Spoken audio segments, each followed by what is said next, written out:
আমি আজ বিশাল বড় একটা ভুল হওয়া থেকে জোর বাঁচা বেঁচেছি। আমি তো ভাবতেই পারি না এমন একটা ভুল আমি কিভাবে করতে পারি। লোকেশন আমার বাড়ি থেকে মাত্র আধা ঘন্টা ডিস্টেন্স হওয়ার সত্ত্বেও আমি কী কারণে 70 থেকে 100 কিলোমিটার দূরে যাওয়ার জন্য রেডি হয়ে গেছিলাম। বলছি কি হয়েছিল। তার আগে দেখো, এই যে আমার ব্রাইড, আর এটা হলো আমার ব্রাইডের শাড়ি।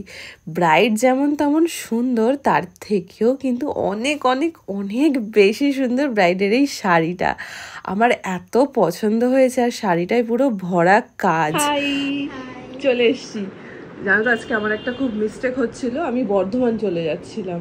হ্যাঁ, তুমি কাটুয়া বলেছিলে না আমাকে, ওটা ভেবেই আমি, ওই জন্য তোমাকে আমি কালকে বললাম কখন যাব। ভাবো কি অবস্থা। যাক, ভালোই ভালোই মানে টাইমে চলে এসেছি। এখন তোমাকে রেডি করবো। ওকে। আমার এই ব্রাইডের খুব ইচ্ছে ছিল শাড়িটা যেন ওকে একটু অন্যরকম স্টাইলে পরাই, যদিও ও আমাকে একটা ফটো দেখিয়েছিল। আর এই শাড়িটা পরাতে গিয়ে আমাকে কত যে টাইম নষ্ট করতে হয়েছে, কারণ এভাবে আমি প্রথমবার পরিয়েছি, মানে ওই আমার ফার্স্ট টাইম ছিল। কোনো ইচ্ছে নেই, পুরোটা তোমার উপর। কেন? একদম যেন আমাকে আমার মতো নর্মাল লাগে। ঠিক আচ্ছা, আছে, কিন্তু নর্মালের মধ্যেও ডিফারেন্ট কিছু।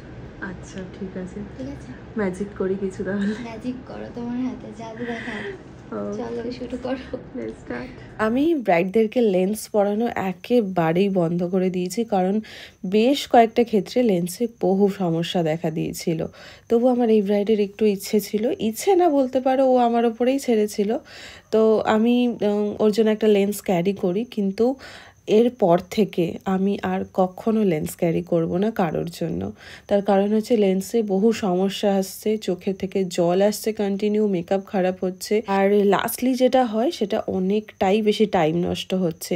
তো আমি আর লেন্স কাউকে রেকমেন্ড করব না, আর আমি কখনো ক্যারিও করব না, এটা আমি ঠিক করেছি। যাদের পাওয়ার আছে তারা ক্যারি অবশ্যই করতে পারে নিজেদের জন্য।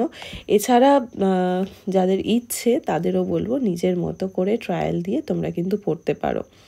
আর এরপর ওকে যেটার জন্য আজকে ভিডিওটা, সেটা হচ্ছে ও আমাকে যে লোকেশনটা ফার্স্টে বলেছিল সেটা ছিল কাটওয়া। কিন্তু এমন আমি কয়েকদিন ধরে এতটাই ব্যস্ত ছিলাম যে ওর সাথে ভালোভাবে আমি একটা কোঅপারেট করতে পারিনি বা কথা বলতে পারিনি।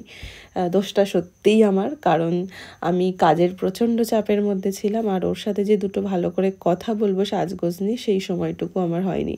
আর এরপর আসছে লোকেশন নিয়ে। ওর লোকেশন